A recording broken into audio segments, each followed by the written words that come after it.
गौरेला विकास स्थित ग्राम पंचायत सार बहरा में अवैध कब्जा के मामला आग हुआ है। उक्त कब्जा सरपंच के सहमा मेन सड़क में ही बड़े ही निर्भयता के साथ करे जाते। ऐसे मालूम होते जैसे ये पंचायत पर कोनो कानून ही लागू नहीं हुआ थे। ऐसा ना मामला पहली गांव आग हुआ है जहां पंचायत सचिव के आवास में ही धड़ल्ले ले कब्जा कर लिए गए हैं। एक संगे संग शासकीय भूमि में निर्माण कार्य घलो करवाए जाते। एक सूचना अनुविभागीय अधिकारी राजस्व ला दे दिए गए हैं, जेमा ओमन आपराधिक प्रकरण दर्ज करके कार्रवाई करे के बात कहते हैं।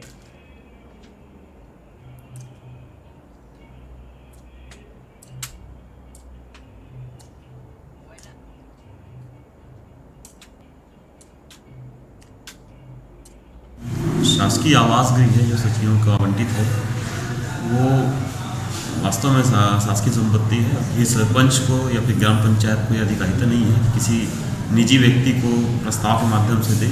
यदि ऐसा किया गया है तो दंडनीय अपराध है और उस व्यक्ति को तत्काल बेदखल करने की कार्रवाई की जाएगी और पंचायत के विरुद्ध भी कार्रवाई की जाएगी। छोटे से ब्रेक पर यहाँ रुका था, फिर आप मन बने रहो हमारे संग, देखते रहो न्यूज़ 36 छत्तीसगढ़ के आवाज़।